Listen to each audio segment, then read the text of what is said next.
amigos, bienvenidos a un nuevo capítulo de Julio Verne, primera parte, capítulo 24, El reino del coral.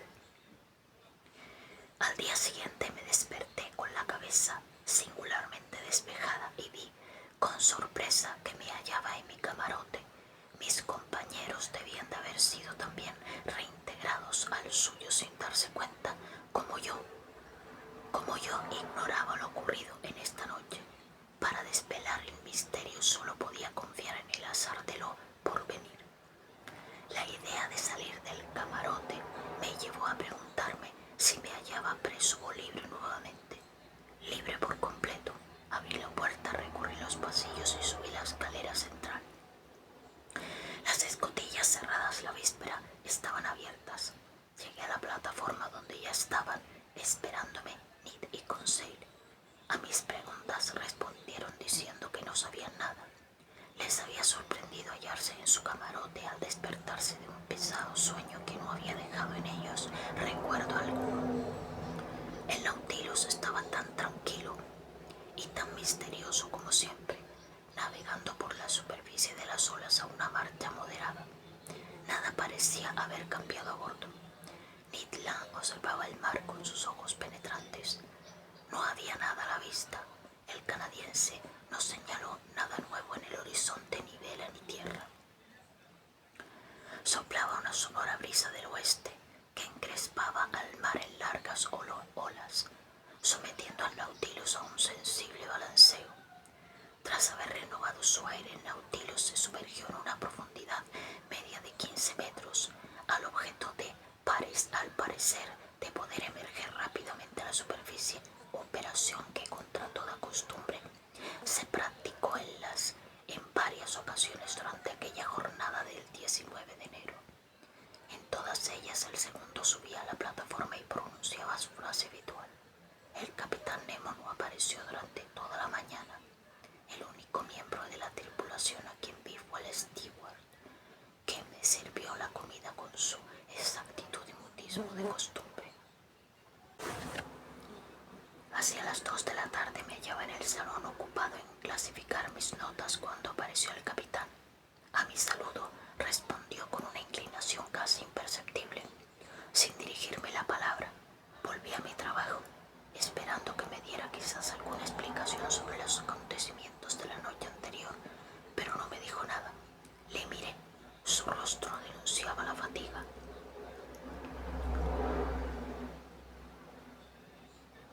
Sus ojos enrojecidos no habían sido refrescados por el sueño. Toda su fisionomía expresaba una profunda tristeza, un sentimiento de pesadumbre real. Iba y venía, se sentaba y se incorporaba, tomaba un libro al azar para dejarlo enseguida, consultaba sus instrumentos sin tomar nota como solía, y parecía no poder estar quieto ni un instante. Al fin se acercó a mí y me dijo: ¿Es usted médico, señor Aronnax? Era tan inesperada su pregunta que me quedé mirándole sin responder. ¿Es usted médico?, me repitió. Sé que algunos de sus colegas han hecho estudios de medicina como Gratiolet, Moquin-Tandon y otros. Yo le respondí: en efecto, soy médico y he practicado durante varios años como interno en hospitales antes de entrar en el museo. El capitán Nemo dijo: bien, vale, muy bien. Mi respuesta satisfizo evidentemente al capitán Nemo. Ignorando cuál pudiera ser sus intenciones, esperé que me hiciera nuevas preguntas, reservándome para responderle según las circunstancias. Señor Aronnax, ¿aceptaría usted asistir a uno de mis hombres? ¿Tiene usted un enfermo?, le pregunté. Sí, respondió él. Estoy a su disposición, le dije. Sígame, me dijo el capitán Nemo. Debo confesar que me sentía excitado. No sé por qué veía yo una cierta conexión entre la enfermedad de uno de los tripulantes y los acontecimientos de la víspera, y este misterio me preocupaba casi tanto como el enfermo. El capitán Nemo me condujo a la popa del Nautilus y me hizo entrar en un camarote en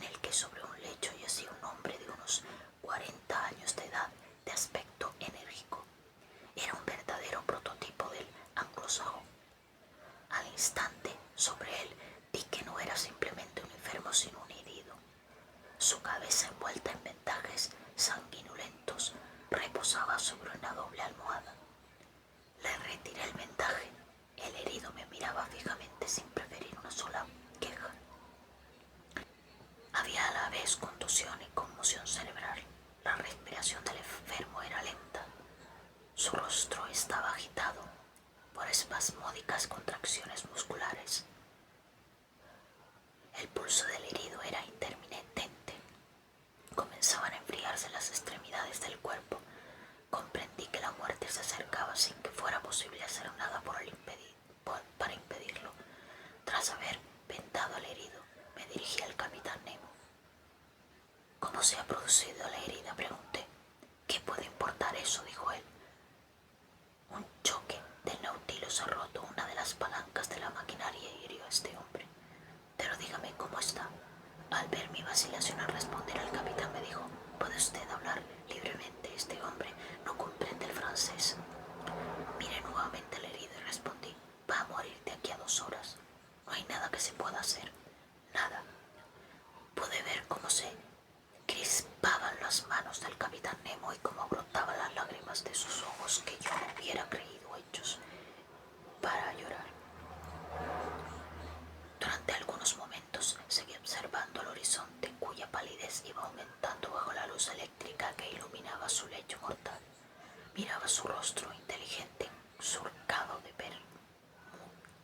prematuras arrugas, labradas tal vez hacía tiempo por la desgracia, sino por la miseria. Trataba de sorprender el secreto de su vida en las últimas palabras que pudieran dejar escapar sus labios. «¿Puede usted retirarse, señor Aronnax?», me dijo el capitán Nemo. Dejé al capitán Nemo en el camarote del agonizante hombre y volví al mío. Muy emocionado por aquella escena. Durante todo el día me sentí agitado por siniestros presentimientos. Dormí mal aquella noche y en los momentos de duermevela creí oír lejanos suspiros y algo así como un fúnebre salmodia. ¿Sería aquello una plegaria de difuntos en esa lengua que yo no podía comprender? Al día siguiente, por la mañana, cuando subí al puente, hallé allí al capitán Nemo. Nada más verme me dijo: «Señor profesor, ¿desea hacer hoy una excursión submarina con mis compañeros?» «Si quieren». «Estamos a sus órdenes, capitán. Vayan pues a ponerse sus escafandras». «Nada», me dijo, «del moribundo o del muerto. Fui a buscar a Ned Land y a Conseil, a quienes participé la proposición del capitán Nemo. Conseil se apresuró a aceptar y esta vez el canadiense se mostró muy dispuesto a seguirnos. Eran las 8 de la mañana. Media hora después estábamos ya vestidos para ese nuevo paseo y equipados de los 2 aparatos de alumbrado y de respiración. Se abrió la doble puerta y, acompañados del capitán Nemo, al que seguían 12 hombres de la tripulación, pusimos el pie a una profundidad de 10 metros sobre el suelo firme en el que reposaba el Nautilus. Una ligera pendiente nos condujo a un fondo accidentado a una profundidad de unas 15 brazas. Aquel fondo difería mucho del que había visitado durante mi primera excursión bajo las aguas del Océano Pacífico. Ni arena fina, ni praderas submarinas, ni bosques pelágicos. Reconocí inmediatamente la maravillosa región a la que nos conducía aquel día el capitán Nemo. Era el reino de coral. Entre los zofitos y en la clase de los alcionarios figura el orden de los gorgónidos, que incluye a las gorgonias, las iris y los coralarios. Es a este último grupo al que pertenece el coral, curiosa sustancia que fue alternativamente clasificada en los reinos mineral, vegetal y animal, utilizada como remedio por los antiguos y como joya ornamental por los modernos. Su definitiva incorporación al reino animal, hecha por el marsellés Peitsonel, data tan solo de 1694.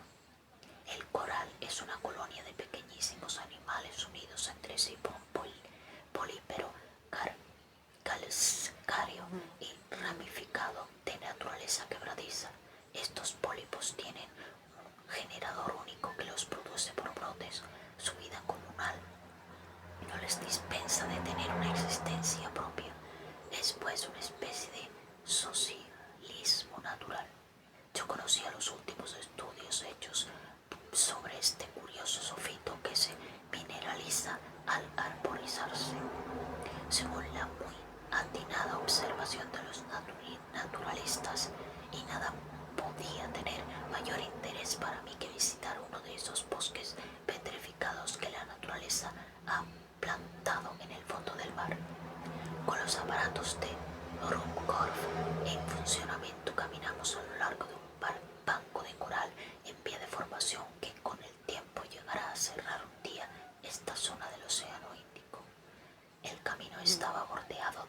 inextricables espesuras formadas por el entrelazamiento de arbustos coronados por florecillas de blancas corolas en forma de estrella. Pero a diferencia de las plantas terrestres, aquellas arborescencias fijadas a las rocas del suelo se dirigían todas de arriba a abajo. La luz producía maravillosos efectos entre aquellos ramajes tan vivamente coloreados. Bajo la ondulación de las aguas parecían temblar aquellos tubos membranosos y cilíndricos que me ofrecían la tentación de coger sus frescas corolas ornadas de delicados tentáculos recién abiertas, unas apenas nacientes, otras que los peces rozaban al pasar como bandadas de pájaros, pero bastaba que acercara la mano a aquellas flores vivas como sensitivas para que la alarma recorriera la colonia. Las corolas blancas se replegaban en sus estuches rojos, las flores se desvanecían entre mis ojos y el matorral se transformaba en bloque pétreo. El azar me había puesto en presencia de una de las más preciosas muestras de este sofito. Aquel coral era tan valioso como el que se pesca en el Mediterráneo a lo largo de las costas de África, de Francia, Italia y el norte de África. Por sus vivos tonos justificaba los polémicos nombres de flor y espuma de sangre que da al comercio a sus más hermosos productos. El coral llega a venderse hasta 500 francos el kilogramo, y el que allí tenía ante mis ojos hubiera hecho la fortuna de un gran número de joyeros.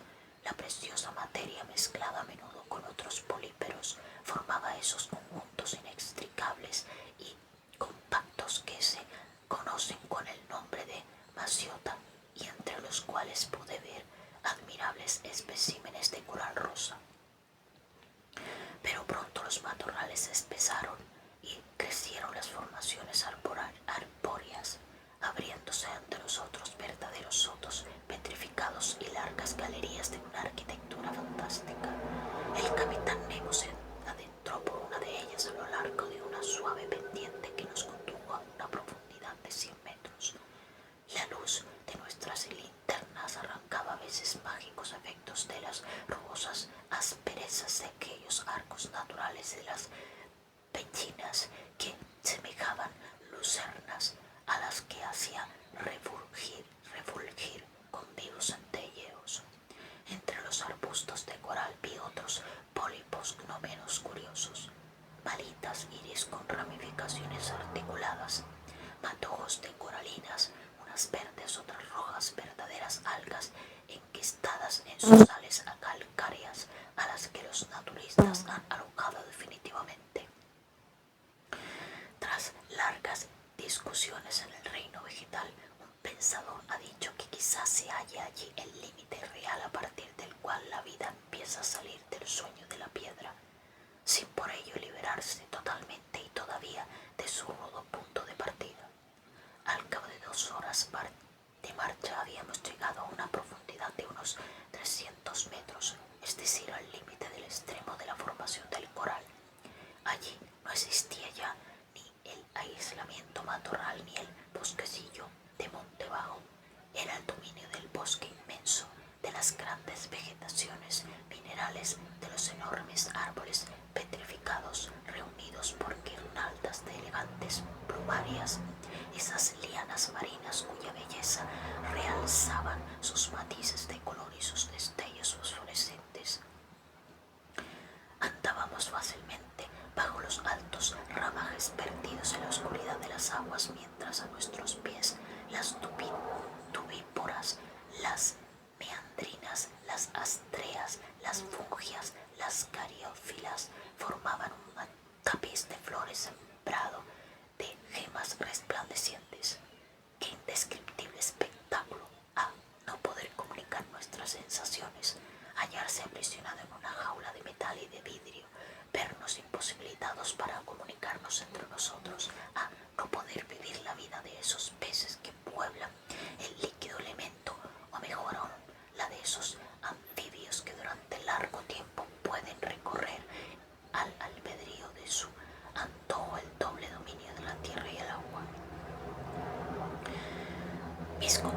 Ross y yo suspendimos nuestra marcha al ver que el capitán Nemo se había detenido, con sus hombres formando semicírculo en torno suyo. Fue entonces cuando me di cuenta de que 4 de ellos llevaban sobre sus hombros un objeto de forma oblonga. Nos hallábamos en el centro de un vasto calvero, rodeado por las altas concreciones arbóreas del bosque submarino. Nuestras lámparas proyectaban sobre ese espacio una especie de claridad crepuscular que alargaba desmesuradamente nuestras sombras. Sobre el suelo en los lindes del calvero la oscuridad era profunda, solo surcada por algún que otro centelleo arrancado por nuestras lámparas a las vivas aristas de coral. Ni Tla ni Conseil se hallaban junto a mí. Yo intuía que íbamos a asistir a una extraña escena. Observando el suelo vi que en algunos puntos se elevaba ligeramente en unas protuberancias de depósitos calcáreos cuya regularidad traicionaba la mano del hombre. En medio del calvero, sobre un pedestal de rocas groseramente amontonadas, se erguía una cruz de coral cuyos largos brazos, se hubiese dicho, estaban hechos de sangre petrificada. A una señal del capitán Nemo se adelantó uno de sus hombres y a algunos pasos de la cruz comenzó a excavar un agujero con un pico que había desatado de su cinturón. Solo entonces comprendí que aquel calvero era un cementerio, el agujero una tumba y el objeto oblongo el cuerpo del hombre que había muerto durante la noche. El capitán Nemo y los suyos habían venido a enterrar a su compañero en esa última residencia común, en el fondo inaccesible del océano. Nunca mi espíritu se había sentido tan sobrecogido como en aquel momento. Jamás me había sentido embargado por una emoción tan impresionante como aquella. No quería ver lo que estaba viendo mis ojos, pero la tumba iba tomando forma lentamente. Sobresaltados huían los peces de aquí y de allí. Se oía resonar el hierro del pico sobre el suelo calcáreo y de vez en cuando sobre algún sílex perdido en el fondo de las aguas. El agujero se iba alargando y ensanchando y pronto se convirtió en una fosa superficial suficientemente profunda para albergar el cuerpo. Los portadores se acercaron a ella. El cuerpo envuelto en un tejido de viso blanco descendió a su húmeda tumba. El capitán Nemo, los brazos cruzados sobre el lecho, y todos los demás se arrodillaron en la actitud de la plegaria. Mis 2 compañeros y yo nos inclinamos religiosamente. Se recubrió la tumba con los restos arrancados del suelo, formando una ligera protuberancia. El capitán Nemo y sus hombres se reincorporaron y, acercándose a la tumba, extendieron sus manos en un gesto de suprema despedida. La fúnebre comitiva emprendió entonces el camino del regreso a Nautilus, bajo los arcos del bosque, a través de los matorrales a lo largo de las plantas de coral, en un ascenso continuo. Aparecieron al fin las luces del Nautilus que guiaron nuestros últimos pasos. A la 1 ya estábamos a bordo. Nada más despojarme de mi escarfanda, subí a la plataforma donde, presa de una terrible confusión de ideas, fui a sentarme cerca del fanal. Pronto se unió a mí el capitán Nemo. Me levanté y le dije: así pues, tal y como habíamos pronosticado, ese hombre murió anoche. Sí, señor Aronnax, y ahora está reposando junto a sus compañeros en ese cementerio de coral. Sí, olvidado de todos, pero no de nosotros. Nosotros cavamos las tumbas y los pólipos se encargan de sellar en ellas a nuestros muertos para toda la eternidad. Ocultando con un gesto brusco su rostro en sus manos,